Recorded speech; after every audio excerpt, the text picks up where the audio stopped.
we gave our picks. And now it's time to get into the main course of the night.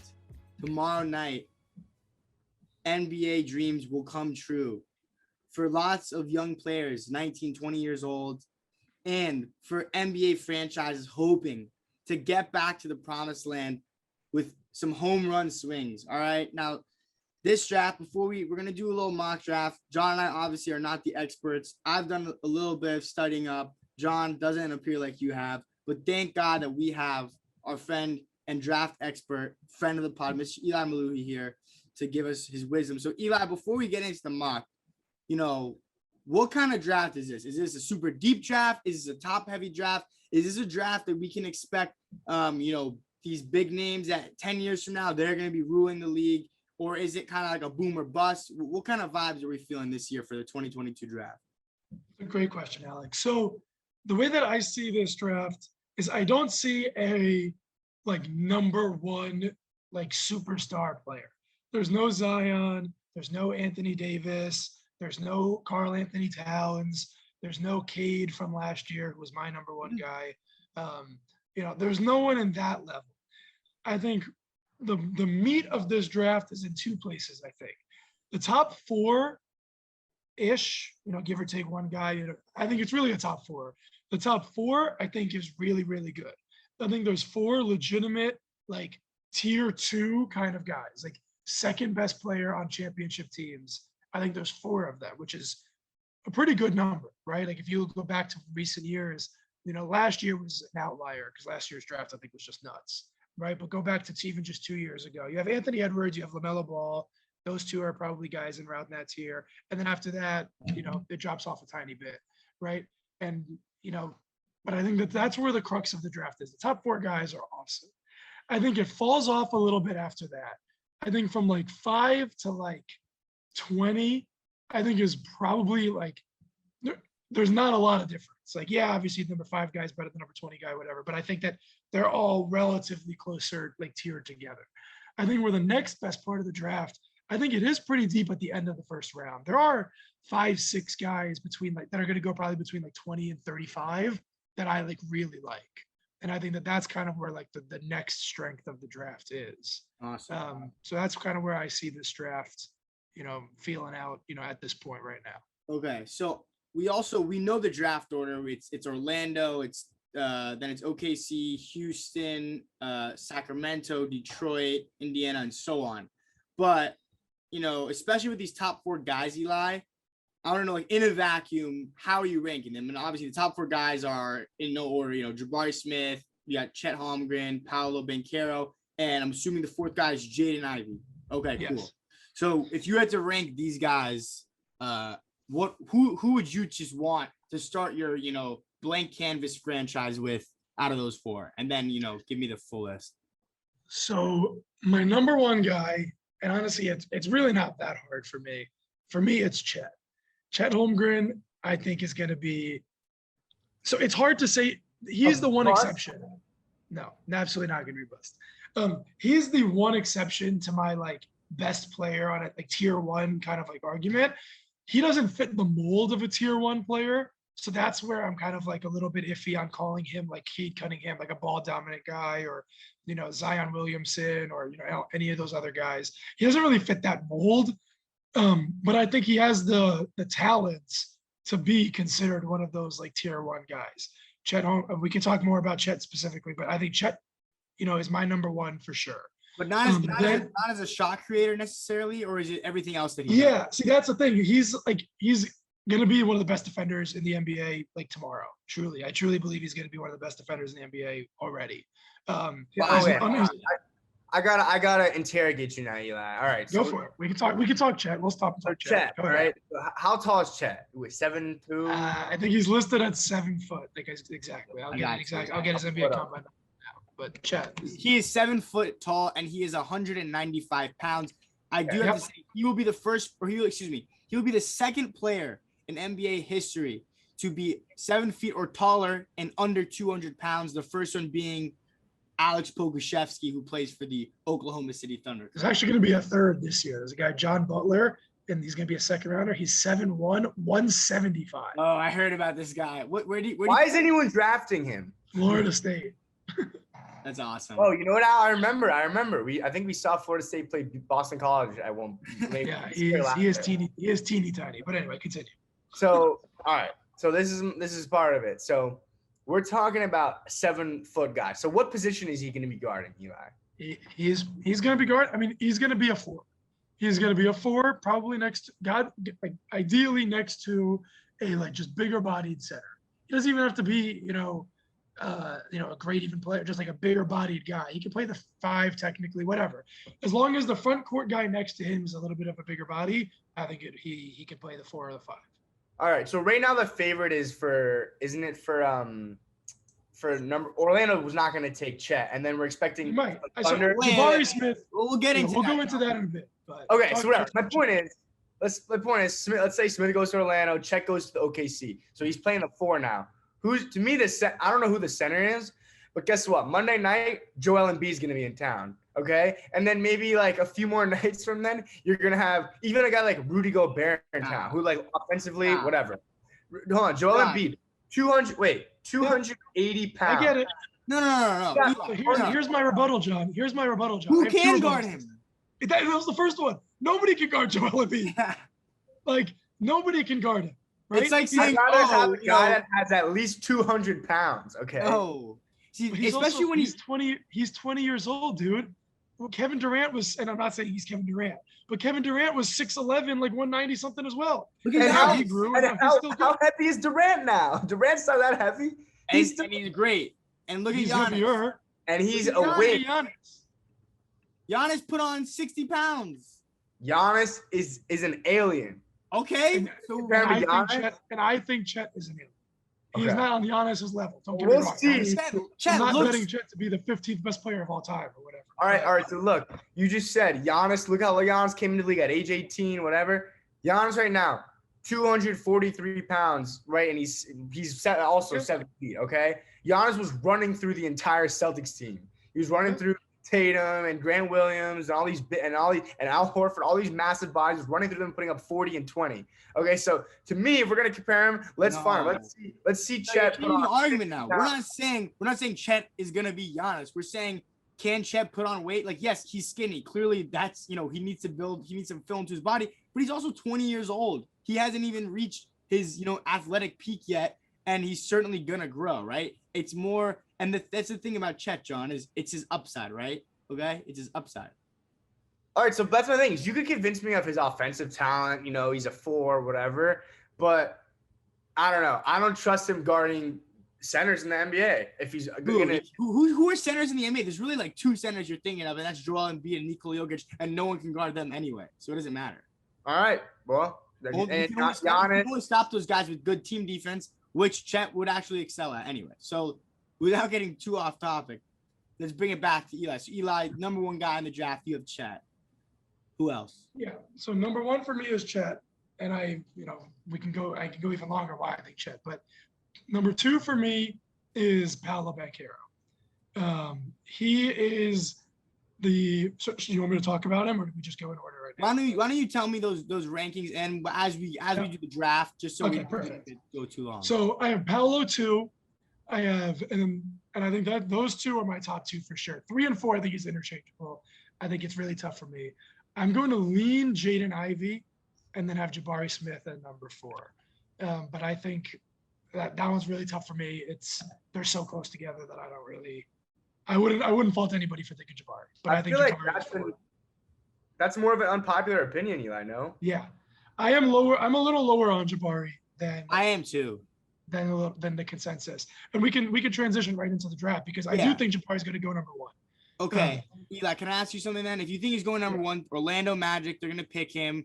Just really quick, I think Orlando Magic. Why don't we just jump through their depth chart? Okay, so they drafted last year Jalen Suggs and Franz Wagner, and then they have Jonathan Isaac, who's been hurt, Wendell Carter, and Cole Anthony. Really good. Wendell Carter is very, very He's good. And he's another guy. And we thought he was done, or at least I thought he was done after the first couple seasons. But look, he's showing promise.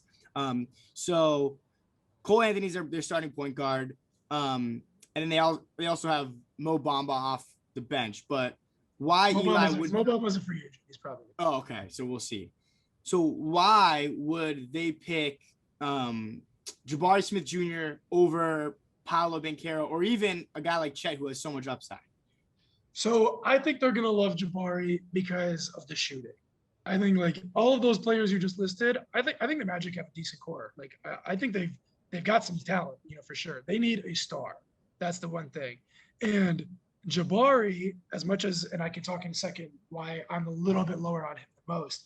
Jabari just fits perfectly because he's got the shoot. He's the best shooter in this draft. He's 6'10", 6'11", whatever he is, and he's by far the best shooter in this draft. He is a legitimate unicorn. AJ Griffin would have a word. He is number 2. And we're going to talk about AJ Griffin later. He is coming up in this mock. But they are the 2 best shooters, but Jabari does it at 6'10", 6'11", whatever he's listed at exactly. I forget. He's at 6'10". And his shooting and his defensive prowess, right? Like those are the big things for him. He's basically going to be the best 3-and-D player like in the NBA. Like in a little more elevated role, like 3-and-D, you think of like, I don't know, like KCP, like those kind of guys. He's going to be better than that, I think. But, he's just going to be a superstar 3-and-D player. And that's a guy that fits everywhere. He's got a high floor and all of this. And I think Orlando's just going to fall in love with the length and the shooting. And that's where I think Jabari is good. And I mean, at the end of the day, I think I'm a little lower on Jabari, right? So like the consensus is that Jabari is one of these guys. So the consensus being that Jabari is one of these guys, and he's the shooter defender that, Orlando would definitely need. I think he's going to be the number 1 pick. I'm a little lower on him because I think his biggest weakness is the hardest thing to teach and probably the most important skill. And that's shot creation. Like he can't really create for himself almost at all. He has like a good 1 dribble pull up, like in the high post kind of thing for sure. But once he dribbles the ball more than once or twice, he doesn't have great ball handling skills. He doesn't have good feel for like passing the basketball, which is my biggest trait. Like you'll see the guys that I love are the passers, right? Like think of who I've loved in the past. Like LaMelo Ball was my favorite player in that class. Josh Giddey was my favorite player last year. Like that's the kind of stuff that like I fall in love with, like the feel of the game and being able to create for yourself and being able to create for others.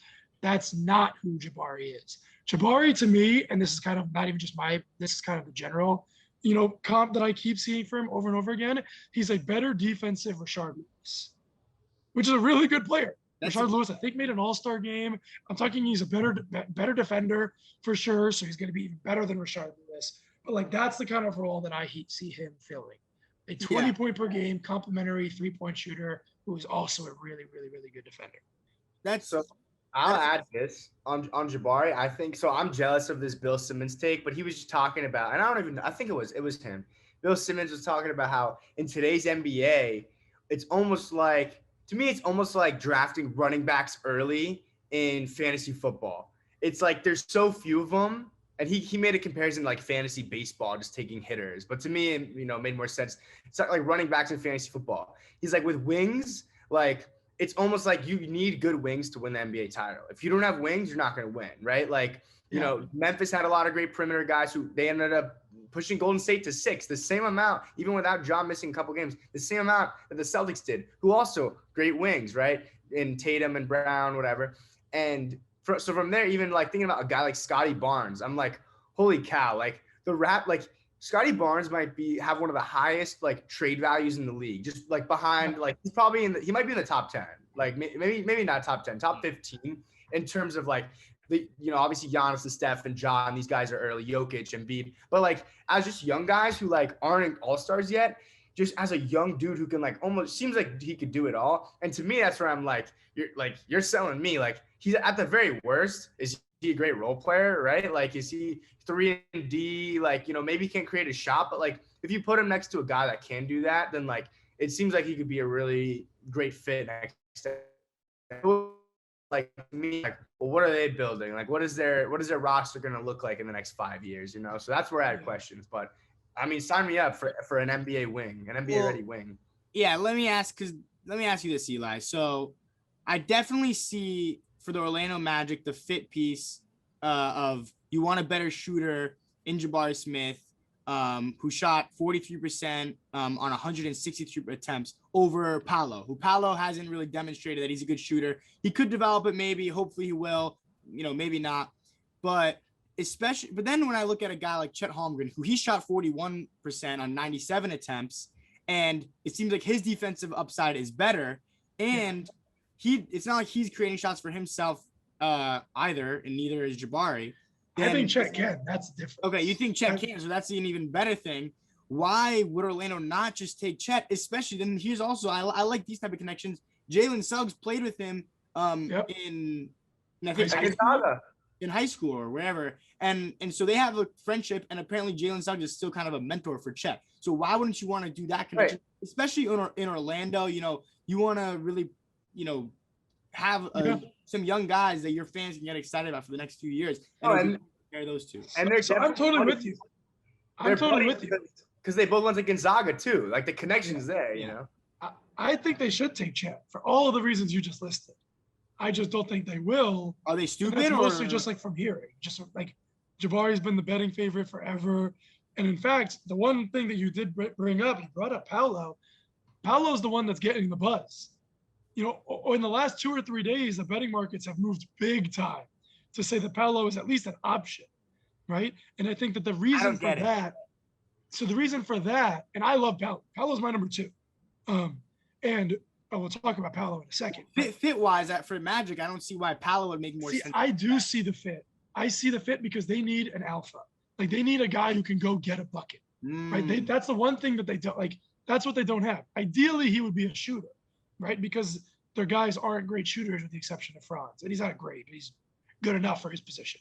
But a Paolo, Franz, Wendell Carter front court is awesome, right? I definitely see it. They definitely need shooting in the backcourt, which they don't have, but they're not contenders right away anyway. Like I don't think you draft for fit, this high at all. Like you draft the best player, right? So I think the Magic might be looking at Paolo as like, if we're going to take a swing, let's take a swing on the guy that can be our number 1 alpha guy, because we have a bunch of, B players, right?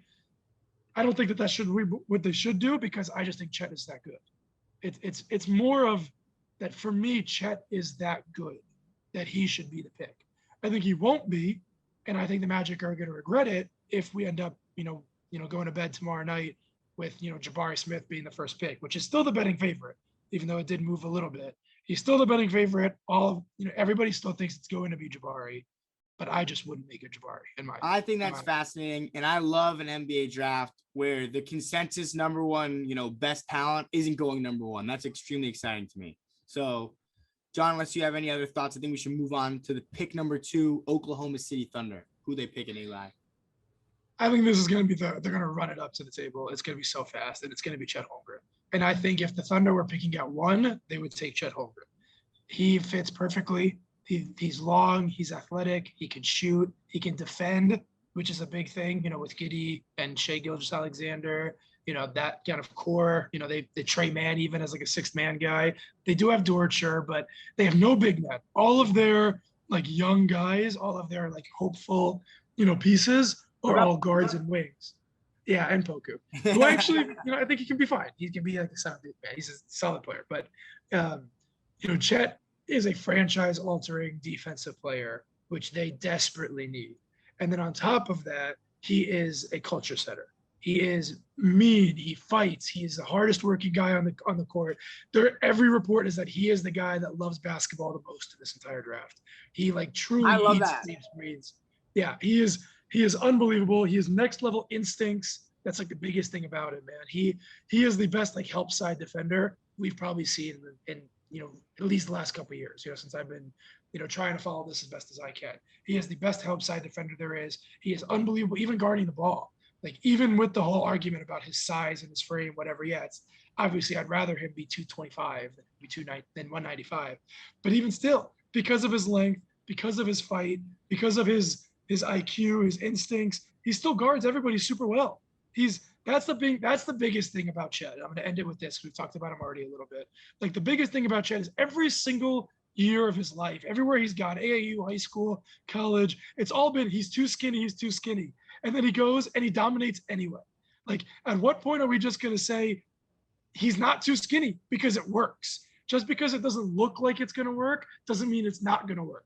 That's the definition of a unicorn. And he is a unicorn. Everywhere he's gone, it's worked. And I have no reason to believe that it won't work. It's and worked. There's no comparison for it. Everywhere he's gone, you mean getting upset when you're the number 1 seed in the NCAA tournament? Yeah. Upsets happen, dude. Paolo lost too. Jabari Smith got upset to your Miami Hurricanes. No. I picked the Hurricanes. I picked them. I knew that was happening. Come on. No, You but get the point though. What I'll say about He was awesome. It wasn't because Chet wasn't good. He was awesome. Right. Okay. No. Are we sure about that? Timmy. Sure. Timmy was the. This is the thing I don't understand. Right. Timmy, 25 points, 7 rebounds. Right. Timmy's playing 37 minutes. Chet Holmgren in that game, 24 minutes. They lose to Arkansas. Right. Because of the refs. The refs truly blew that game. They Chet. made him foul out, and he didn't foul. Like all those fouls were garbage. Okay, or maybe he's just too young right now, and this is why the person I'll compare him with. He's a Really quick, freshman. his stat line: 11 points, 14 rebounds. To me, the guy I would compare him to, who like not in terms of how he plays, to me he's gonna be like Andrew Wiggins. Like I think, write this dude off, and then I do think eventually down the line he can be a solid role player. Because like you said, he loves basketball, whatever, all these things are true. I think he is so young right now. But I think for the first 4 seasons, I don't think we're going to see anything, all-star level out of him. So that's my check. I disagree. I think one thing I will say is I get very excited. A lot of these teams that have been stockpiling draft picks and really picking these young guys for a while, like the idea of Shai Gilgeous-Alexander, Josh Giddey, and Chet Holmgren on a team, especially in OKC, who they gotta, we know they gotta be homegrown. They can't be attracting free agents. That's just not how they are. And we saw it when they had Durant, Westbrook, and Harden. And I think it'd be really cool. And now it seems like maybe it's a little bit more common in the NBA to have these homegrown teams with like Giannis winning a championship for the Bucks and even the Celtics this year. And look at the Warriors, right? So I think it'd be really cool to see OKC like be in the playoffs again with a young core of those guys. And even you have Dort and like Darius Baisley and a bunch of the other young guys, Trey Mann, Poku, whoever else, right? So, all right, so what year, guys? What year is the Oklahoma City Thunder, are they making it back to the playoffs? 2 years. When you say 2? So 2024 or 2025? Well, not next year, not after next year, after the year after that. It's 24. Okay, so not his rookie or sophomore year, but Chet's 3rd year, you're saying? Yeah. All right. I think they win the title that year. All right, Eli. Pick number 3 goes to the Houston Rockets. And they will take this is probably my favorite fit, at least in the top, couple guys. I think they're going to take Paolo, and they're going to be so damn happy about it. He fits so perfectly next to Jalen Green. A 1-4, 2-4, whatever you call Jalen Green position-wise, like a pick and roll with both of them on either end, because Paolo can be a ball handler as well. That is filthy. They definitely need some defense. Paolo's biggest weakness right now is definitely his defense. But a part of it is he has the size for it. He's 6'10", 250. He is huge. That's the thing that everybody keeps talking about. Like every time I hear anybody talk about Paolo, whatever, they just say that he's so much even bigger in person than he looks. Like he's 6'10", 250. That's literally bigger than LeBron. Like LeBron is 6'8", 250, whatever. Like he's literally bigger, but he plays the same position. Obviously, he's not LeBron. He's not that athletic.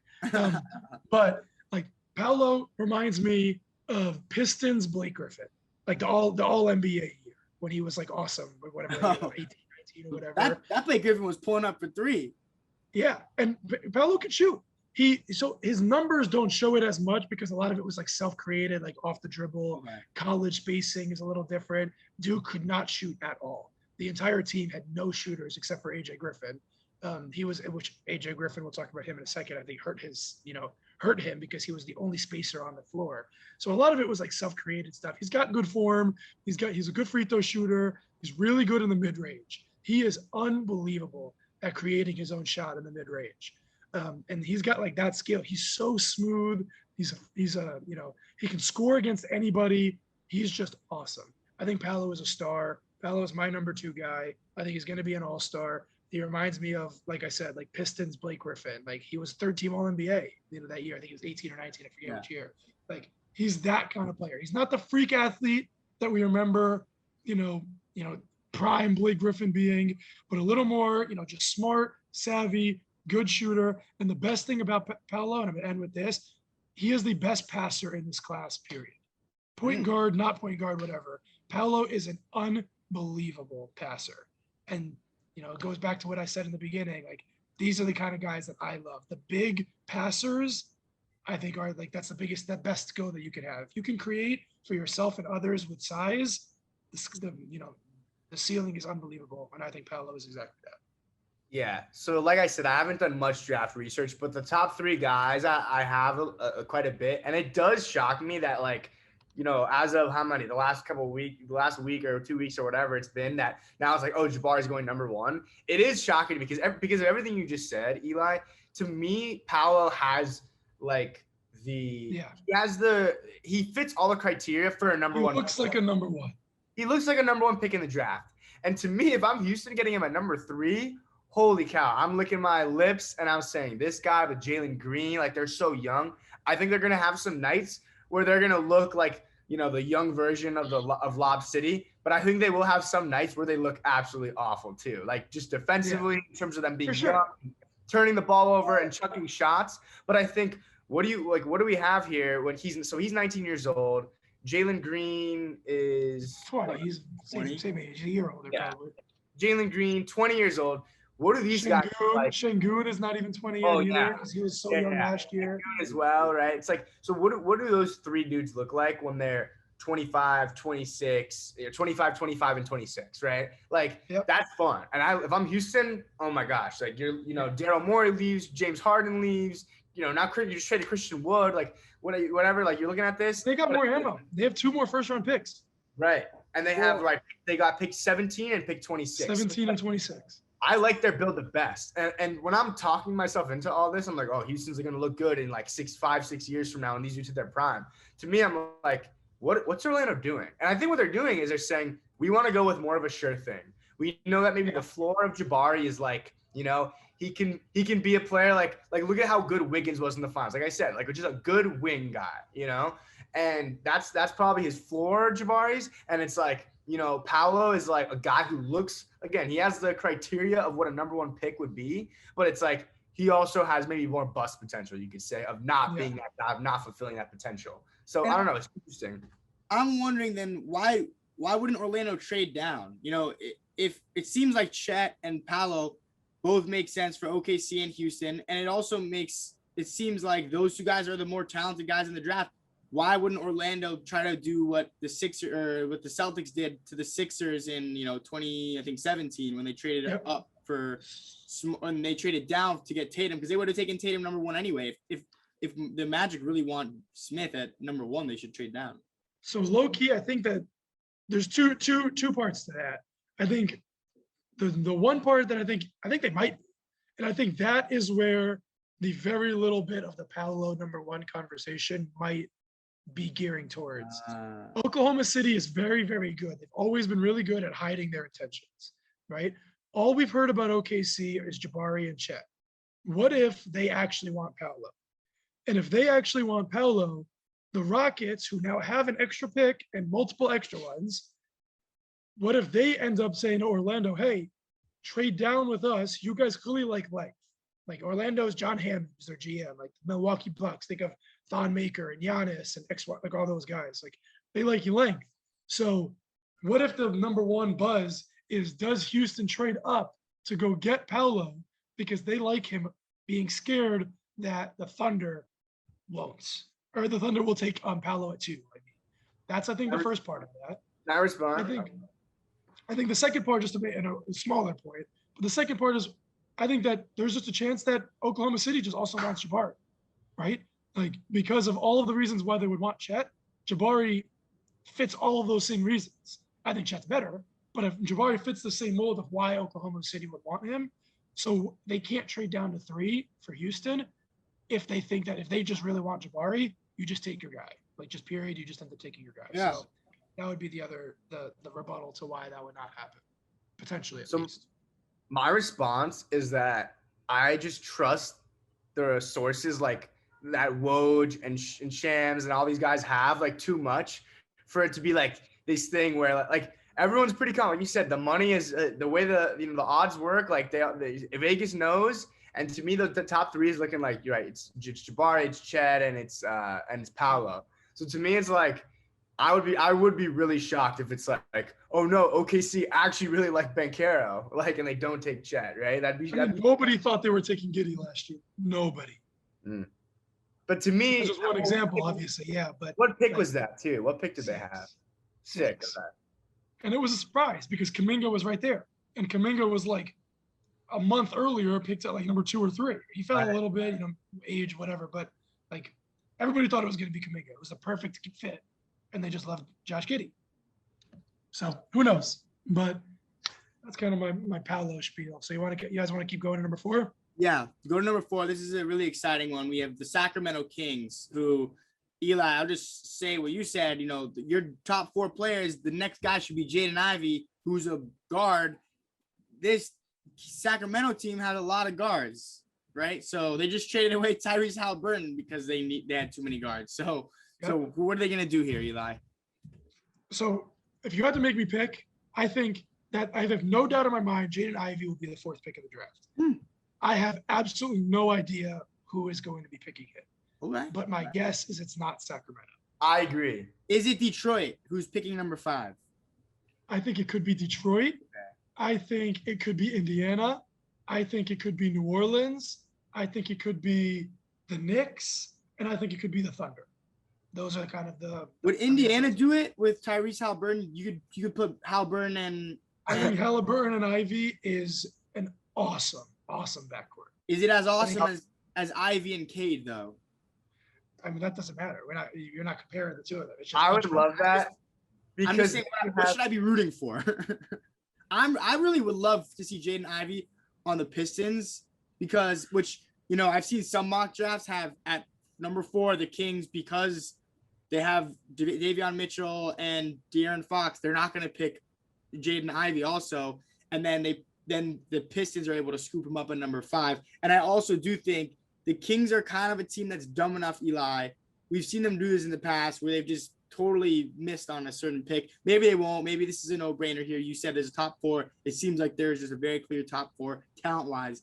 But Ivy with Cade and the rest of those young guys is exciting to me in Detroit. Yeah, for sure. I think Ivy would be awesome almost anywhere. Yeah. Right? So let me talk about Ivy real quick. Yeah, let's talk about So the comparison that he keeps getting, which I just don't get, is Ja. He is not Ja. He looks like Ja, literally with hair and everything. And they're both athletic guards, so I get it. But the biggest difference between Ja and Jaden Ivey is Ja, from day one, even his freshman year at Murray State, was a much, much better passer. Ivey is just not a great passer at this point for his, talent level. Right. Obviously, he's still a good passer. He's a point guard. He's athletic, whatever. I don't see Ja. I see Donovan Mitchell. I see, prime Oladipo, at least on offense. Depot is an unbelievable defensive player, but like a Depot on offense kind of guy, like creating, for others a little bit. Those guys are good passers. Those guys are like 4 assists a game passers, but they're not like, point guard, set the table kind of guys. They're awesome scorers. I think Jaden Ivey is going to be better in the pros than he was in college because of the space, right? He played with 2 massive centers. He played with a 7'4" guy, Zach Edey, and he played with Travion Williams, who's going to be a 2nd-round pick. Good sleeper. I like Travion Williams. Where's Edey going? He's going back to school. Okay. All right. He's still going to be Purdue. And that's where why I think he's still going to be this good, though, even though he's not a great defender and he's not a great passer, is I think he will become a better passer with more space on the court. That's kind of the biggest thing with Ivy is like when this court is more spread out and he adjusts more and he plays more and he's playing a little bit off the ball more because I don't see him as like being a point guard. I think he's more of a 2 than he is a 1. And I think if you put him next to, Cade or next to Halliburton or next to, even I had Pelicans as an option. Like, I think they might like him a lot too. They don't have a traditional point guard, but Zion bringing the ball up and CJ still being who CJ is. That could work. Like, I think it's going to work. So I really love Jaden Ivey. He's my number 3 guy. I just wish he was a little bit better of a passer or a better defender. If he gets better at one of those two things, watch out. Yeah.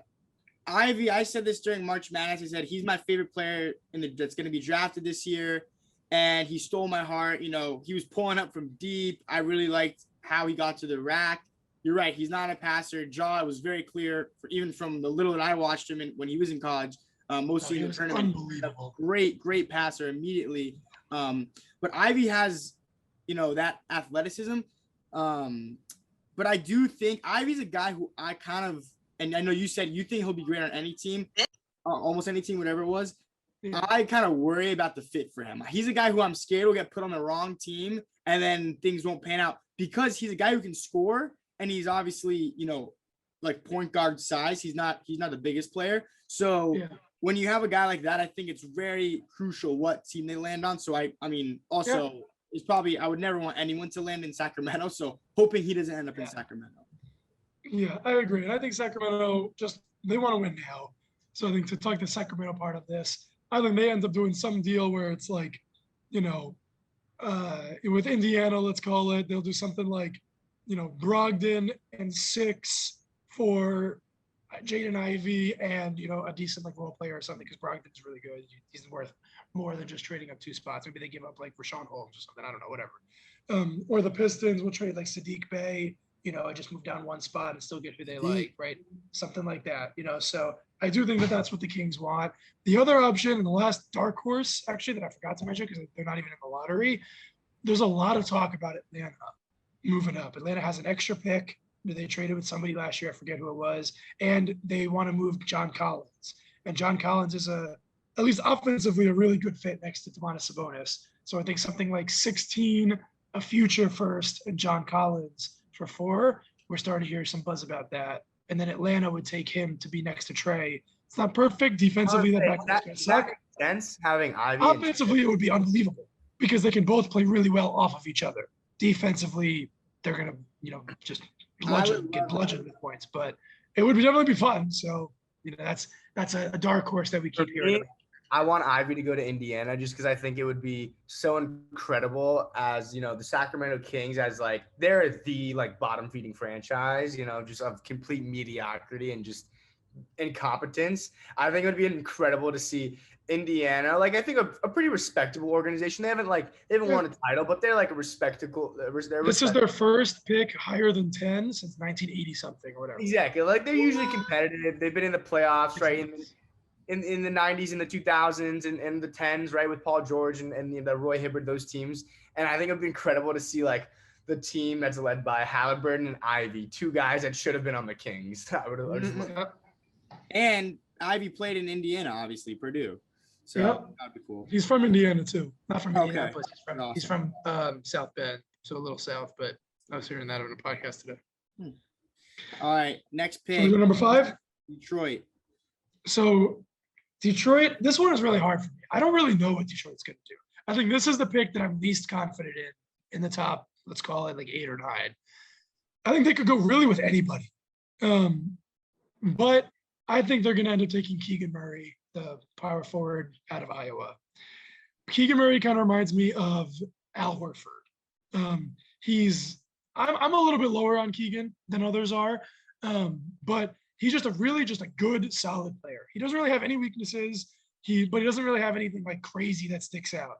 He was just an awesome college player. He's a little bit older because he reclassified or he went to junior college or whatever it was. I forget. And he's a sophomore. He's a sophomore, but he's like 22.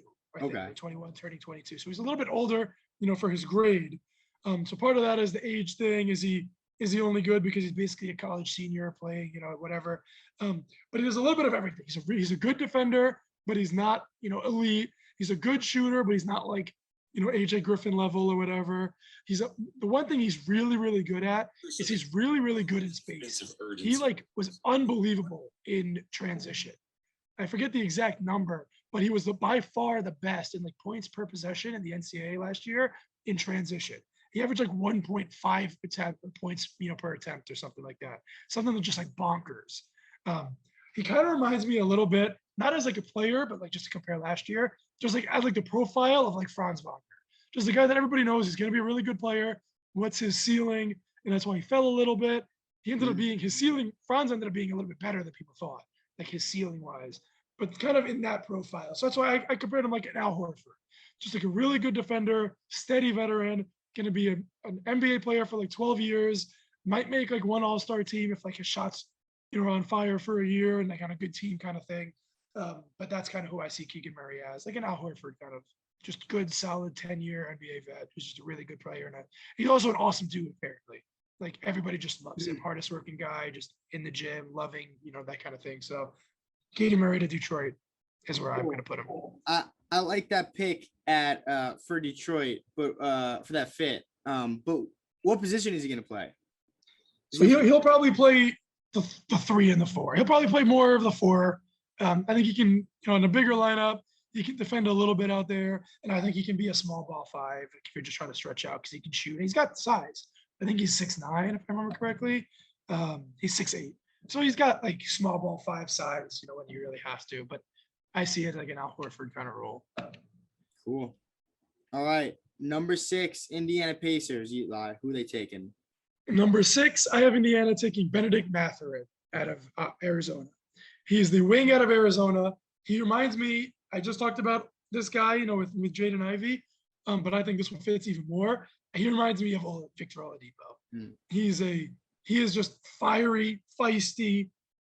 He is like him, right? Like he's like the number 1 like dog in this class, right? It's either him or his teammate, who I might talk about a little bit later. Arizona just had a bunch of like just trash talkers. I know, the incident with the TCU game at the end. TCU, I wanted TCU to win so bad, bro. I wanted Arizona. I love Arizona. But he's athletic, he's shifty, he's crafty, he's a shooter, he's a really good defender. He struggled a little bit like off the ball defensively. He definitely was a little bit of a ball watcher. He got back cut a bunch, just awareness, laziness. I don't really know, if that's just like a mental thing. He's super young. He's only a sophomore in college. Like that stuff can be cleaned up. I think Benedict Mathurin is awesome, and he fits exactly what Indiana needs. They just need guys that can get buckets. And he can fit next to Halliburton. Halliburton sets everything up. Mathurin is next to him, shooter, scorer. I just think Mathurin is a perfect fit there. And he's athletic, which they need. They don't really have a lot of athleticism. Halliburton, Duarte, kind of more ground. Even TJ Warren, if he's ever going to come back and play, more like ground bound guys. Mathurin is the flashy athlete. I think Mathurin to Indiana would be perfect. So Eli, the question here though is if Detroit at number 5 or if Indiana at number 6 goes up for Jaden Ivey, does that mean we have now the Kings picking in one of these slots? And if so, do they like Keegan or do they like Benedict? Like who are they going for? So the Kings, I think the Kings' ideal situation is trade down to 5 or 6, get like a haul, and take Keegan Murray. Because Keegan Murray is a really good fit next to Sabonis. Both like versatile 4-5 kind of guys, not the greatest rim protectors, both solid positionally, Keegan especially. And then Keegan can shoot really well, so he'll space the floor for Sabonis. I think the Keegan, and he's older, ready to play right now. Like I think tomorrow in an NBA game, Keegan is better than Mathurin. I think Mathurin will be better, so I have him higher on my board. But I just think that's kind of their goal. I think the other pick, and I think the other guy the Kings might like, is the guy I have going next. So Shaden we can Sharp? transition. What? I was going to ask you if it's Shaden Sharp. Shaden Sharp is my number is 8. Oh, and okay. I think Sharp is the other guy too. I think the Kings, Murray, Mathurin, Sharp, and then the next guy that I'm about to talk about. I think the Kings, all of those guys fit better with the Kings than Ivy does. So if they can trade to one of these next couple spots, get a haul, and take any of these guys, I think that's kind of would be where they might go, where they might want to go to win now and to just fit better, with De'Aaron Fox and Donovan Mitchell, Davian Mitchell being there. Yeah. Well, so the number 7, Eli, Portland. Who do you have that we haven't mentioned? So I'm gonna gush for a second. This guy is my guy, my number 1 guy in this draft.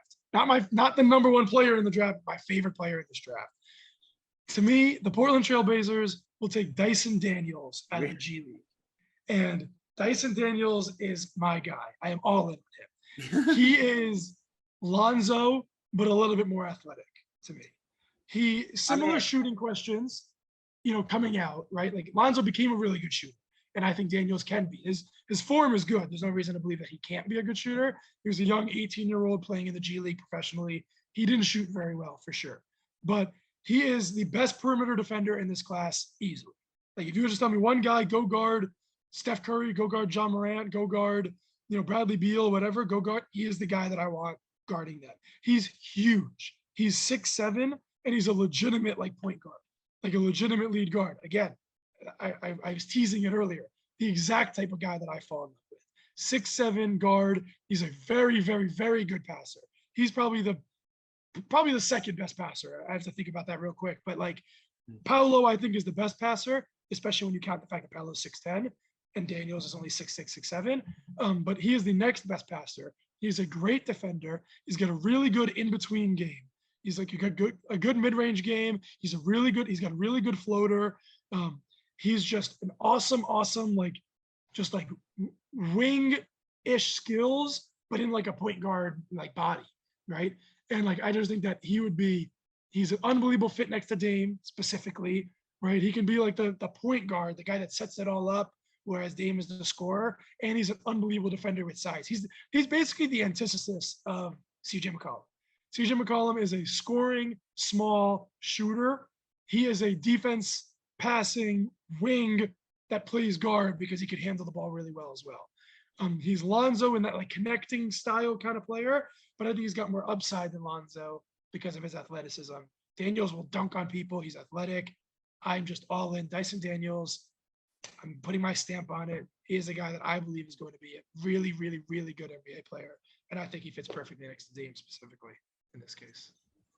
I love that, Eli. That's fun. So why would they pick? Because I know Shaedon Sharpe is an interesting player in this draft, and I know you haven't mentioned him yet. You said you have him at 8. Why would Portland go with, or I guess measure the two of those guys for Portland? Like what the difference is between Shaedon Sharpe and Daniels, because they do seem, well, first of all, both their names are alliteration, which I love in sports. True. But what are the differences between those guys? Because they do seem quite different, and they're kind of in a similar possible spot to get drafted. So I think this is kind of 50-50. In fact, I was even looking at like both of them in the betting market are both 7.5 that they're like over under. So they're both at like, I would bet pretty significant money, barring trades, that Daniels and Sharpe go 7-8 in some order, right? Like if the Blazers take Sharpe, I think the Pelicans take Daniels and they're totally cool with it. And I think vice versa, if it goes the other way around. I think for me, I just think that Daniels is a better fit in Portland for two reasons. One, Portland wants to win. Like they just traded for Jeremy Grant. We just got, that NBA news, happened today, a couple hours ago. And they want to appease Dame, right? And Daniels is the guy that's better to win that. He just played a year professionally. He's a little bit older. Shaedon Sharpe, we'll talk about Sharpe in a second. His story is kind of insane. And I just think he fits better next to Dame because of the defense, right? The defense, the size, that kind of thing. Sharpe is more of a scorer, all that kind of thing. But I think that just Daniels fits better. If the Blazers want to swing for the fences, that's Sharpe. But if the Blazers want to just do a little bit of a safer, but like still with the upside, clearly in my opinion, because I love him, I think Daniels is the guy. And that's kind of where, I don't think you're wrong. I think it was a good question to ask, right?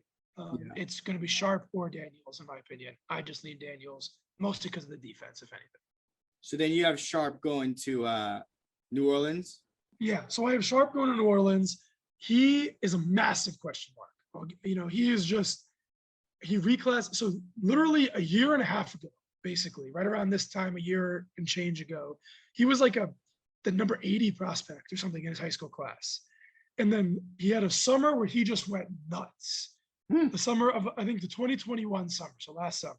No, whatever, I forget which summer, whatever. But he just went nuts. And he went all the way up to number 1.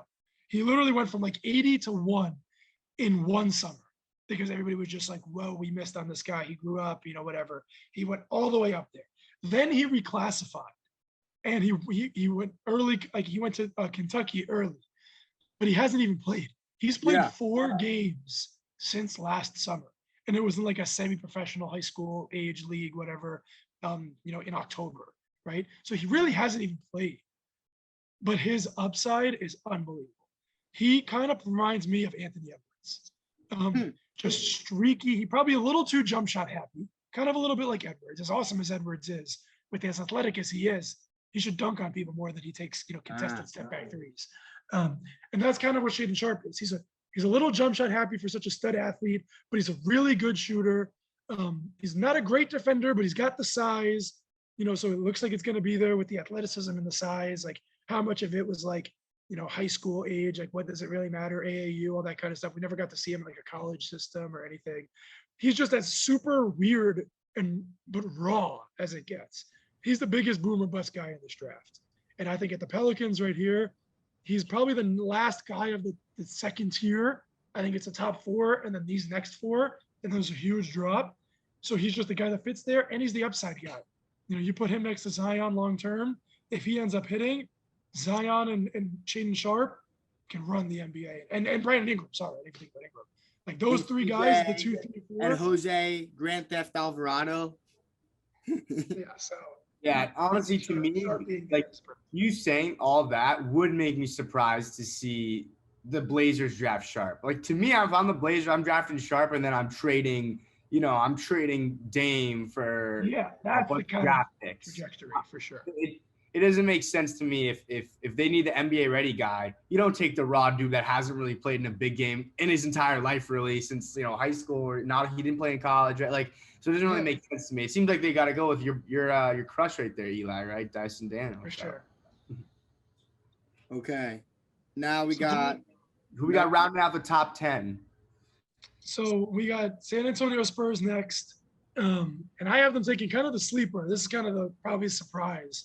I have them taking Ousmane Dieng from France via New Zealand. So he played in New Zealand. All right, seems like a classic San Antonio Spurs pick then. Yeah. So the Spurs I think are really interesting. So one of my best friends, Tim, shout out Tim, is a huge Spurs fan. So like I've been talking about him about like a lot of good stuff going on. And he's not a big draft guy either. So he's kind of talking to me about this kind of stuff.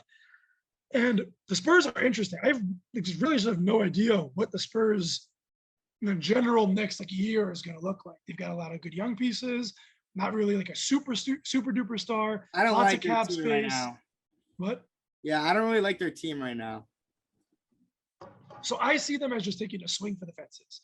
Ousmane Dieng is very, very interesting in that he came into the year with a lot of hype, top 10-ish hype. He's a big wing. He's like 6'8", 6'9". Actually, I think he's tall. I think he's actually listed at 6'10". Yeah, he's 6'10". So he's big wing, super good creator, really good ball. He's probably his biggest skill is just ball handling. Again, this is the kind of guys that I fall in love with. There's like ball handling, his creation, his passing, his defense. He's a really, really good defender. He just really can't shoot right now. And his year was super interesting. So he's 18 years old from France, goes to play professionally in New Zealand, right? And is as absolutely horrendous as you could possibly imagine a player playing. Like truly like 20 minutes a game, 4 points on horrible shooting. He was horrible for like the first 15-ish games or however much, like the first half of the year. And then something just clicked. And the second half of the year, he was awesome. Like just not even just like better, he improved. He like genuinely became like a really good basketball player almost overnight, right? And like, which one is he kind of thing, right? If he's the player that he was in the second half of the NBL league in New Zealand, then he's a top 10 pick easy. If he's the first half of the year, he's just not an NBA player at all. And I want to see him become Giannis. Like he's not Giannis, obviously, for sure, but he's like 6'10", wing, athletic, super good defensively, ball handling, can't shoot. Like he's not Giannis. No one will ever be Giannis. But like in that like a poor man's like Giannis kind of role. So I see him as like Nick Batum with like more on-ball creation, right? That's kind of where I see Ousmane Dieng. And like that's kind of the Spurs should swing. That's kind of what I'm saying with the Spurs. Like I think they should just swing for the fences, and Dieng is the fence swing. Definitely got to go with the upside guy on that. So we have 5 more picks. Why don't we, since these are the lower ones, John and I don't have as much to say, why don't you give us like a sentence on each of the next 5, starting with number 10, Washington Wizards? So the Washington Wizards, I have them taking AJ Griffin. We've talked about him a few times already because he's the shooter guy. Tough to find a comparison for him because he's kind of been two different players. Was really injured, in the end of his high school career, and it kind of sapped a lot of his athleticism. So that's the question, is like injuries for him. But he's probably the best shooter in the draft after Jabari, mostly because of the side thing. He shot 48.3% from three last year, which is just nuts. It's basically 50% from three. So it's just wild. Just tough to project because of the injuries. But his ceiling is very high with his shooting potential and his athleticism if it comes back. And I think the Wizards would just, love just a wing that can shoot and hopefully defend if it goes back to his athletic levels for sure. Okay, I love that for number 10 Wizards. Now we got 11. Your favorite team in the league, the New York Knicks. So for the Knicks, I have them taking Jalen Duren, big man out of Memphis. This is probably one of my favorite, just comparisons. I think he's just like the perfect fit. He reminds me exactly of Rob Williams, Time Lord. Very good defender, very good passer for his age. That's probably Time Lord's most underrated trait. He's a really good passer, just under the bucket, that kind of thing. 10 years ago, he's a top 10 pick, big man, athletic, dunks everything, scores on the inside. Just doesn't have a big perimeter game right now. Doesn't have a really good shooter. He's not a good shooter. He's Time Lord without the perimeter defense yet. If he ends up either becoming a good shooter or a perimeter defender, he's going to end up being very, very good. And I think the Knicks just need a big man, assuming Mitchell Robinson leaves, which I think he's going to. He's just a good big man that just slides in right there and does all that. Fun. All right, back to Oklahoma City for the number 12 pick. Oklahoma City takes Jeremy Sohan out of Baylor. He is Sean Marion, Aaron Gordon, that kind of thing. Think elite big wing defender. He's probably the most versatile defender in this class. So Daniels is the best guard defender. Chet, I think, is the best interior defender. He's the most versatile. He's probably the only guy that I trust to guard 1 through 5, truly 1 through 5. He can guard Dame and he can guard Jokic, right? That's the kind of player that he is. He just really just can't score. And that's the kind of thing that we don't know if he's ever going to get there. But if he can score even a little bit, he's going to be awesome. Some people love him. Some people don't trust him because he can't score. I lean towards the latter. But Sam Vecini of The Athletic has him at number 5 because he just thinks he's going to score. And his defense and his passing and everything is just awesome. So that's Jeremy Sohan. Yeah, he seems like a good system player. He needs to be in the right fit. And so honestly, I mean, with OKC and all those young guys, maybe that's it. But I also recall him, choking against UNC. So who knows? Well, he was actually the only player that you choked it towards the end. He missed those couple free throws for sure, but he was the player that got him back into it. Yeah, he was hitting threes? Is that what it was? He did it 1-3. He banked one from the top, and I was so pissed. Okay. North Carolina Yeah, you remember that. He banked the 3 because he's a horrible shooter. All right. Next out to Jordan's team, Charlotte, number 13 pick. So Charlotte Hornets, Johnny Davis, wing 2-3 kind of guy out of Wisconsin. I think he's becoming underrated. He struggled late in the year because of injuries. He had a really, really bad ankle injury, which kind of, I think, sapped him of a lot of his creation and shooting. He reminds me of Chris Middleton, just a little shorter. So he's maybe more of the 2 version of the Chris Middleton than the 3 version. Crazy good mid-range. He's unbelievable in the mid-range, shot creation, all that kind of thing. Started off well from 3, failed towards the end a little bit. I know how much of that was ankles for sure. Very, very, very good defender. Those are his 2 biggest things. He's a very good defensive player, and he's a good mid-range shot creator. Biggest weakness, 3-point shooting. He was never really a great 3-point shooter. And then he struggles to finish in traffic, even before the injury. So that's probably his biggest on-court weakness. But how much of it was injury, how much of it was him falling apart towards the end of the year, who knows? But, first half of the year, he was a top 5 pick for sure. Top 5, 6, 7 pick. So I think he's becoming underrated because he fell a little bit with the injury, but I think he's the good pick at 13 for Charlotte for sure. I like him. I like him a lot. Yeah. I hope he excels. All right. Now the 14th pick, last pick in the lottery, the Cleveland Cavaliers. Who they taking? I think the Cleveland Cavaliers take Malachi Branham out of Ohio State. He is a wing. He reminds me of Karis LeVert, which is ironically who they have on their team. He's to me either Karis LeVert or, and this is a deep cut, but I couldn't stop thinking about him, Marshawn Brooks of the Nets of a couple years ago. I love Marshawn. Yeah, he didn't work out. But that's what I'm saying. Like, that's the kind of player he is. If Malachi Branham doesn't work out, I think he's gonna have the exact career that Marshawn Brooks had. He's gonna have a couple games where you look at him, man, and this guy is smooth. He is so smooth. He's like 6'7". He's a wing. He can score. He's an unbelievable scorer, right? Like, he's going to come in and he's going to get buckets immediately. Really bad defensively right now. Not a good passer at all. Really doesn't do anything but score. But if he comes and like rounds his game out a little bit, I can totally see him being like a Karis LeVert type, like scorer, creator kind of guy. And that's exactly what the Cleveland Cavaliers need. So if he turns into an NBA player, he's going to go like the Karis LeVert route. If he doesn't, I think he's going to look a lot like Marshawn Brooks. Or even next year, you're going to be like, wow, Branham had like 23 points off the bench randomly, and then the next 3 games he can't even get on the court because he just can't defend and plays horrible. So that's Malachi Branham, and I think that's a swing the Cavaliers need to take to get a scorer next to their bigs down low, and then obviously my guy Darius Garland. So a scoring wing, Malachi Branham. I mean, he's got the size. He's huge. So if he becomes a good defender, it wouldn't surprise me. So that's the kind of guy that I see the Cavaliers taking. Nice. And that rounds out our top 14, Eli. So why don't you rattle it off to us now, what you just had in order? Yep. So we have Orlando Magic taking Jabari Smith, Oklahoma City Thunder taking Chet Holmgren, Houston Rockets taking Paolo Banchero out of Duke, Sacramento Kings, Jaden Ivey out of Purdue, Detroit Pistons, Keegan Murray, forward out of Iowa, Indiana Pacers, shooting guard Benedict Mathurin out of Arizona. My guy, Tyson Daniels, going to the Portland Trailblazers, kind of a guard wing kind of guy. Pelicans with the Enigma, Shaedon Sharpe. San Antonio Spurs, Ousmane Dieng out of New Zealand. Washington Wizards, AJ Griffin out of Duke. New York Knicks, Jalen Duren out of Memphis. Oklahoma City Thunder, Jeremy Sohan out of Baylor. Charlotte Hornets, Johnny Davis out of Wisconsin. And the Cleveland Cavaliers, Malachi Branham out of Ohio State. Good looks. All right.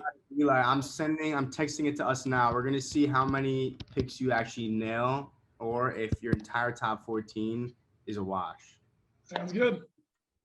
Okay, and now before we wrap up the show, guys, Eli's exit ticket.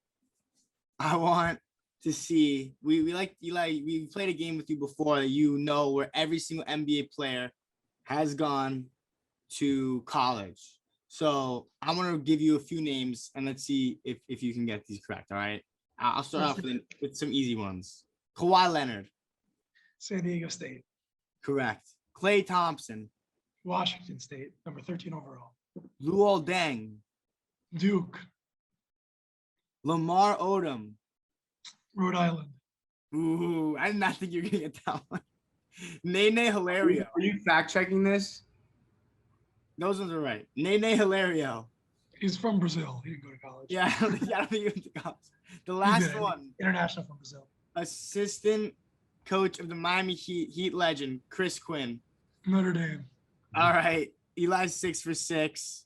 If anyone has any players that will be impossible for Eli to get, let us know. Text us, comment on our Twitter, and we'll throw him at him next time he's on. But, this has been a good show. Good preview for tomorrow night. Eli, thanks for coming. John, it feels like you're almost a guest on the pod at this point. Thank you for coming on, too. Hey, when it's an NBA draft show, I will be a guest. So, but yeah. Thank you guys for having me. I appreciate it. It was a lot of fun. I'm excited for the draft. Hopefully we'll do another show soon. Yeah, Eli, we should watch the draft together. Now I was going to say, John, come over and watch the draft for sure. All right, we will. I'm going to have to get a flight out to Phoenix. Listen, you're always welcome. So come out anytime. But thank you guys. It was a blast. Thank you guys for everything. I hope to see you guys soon. Thank you guys for having me. And I'm down to come down anytime. So we love you, baby. Yeah. All right. Well, thank you for listening. Have a good one. Go Heat. Go Heat.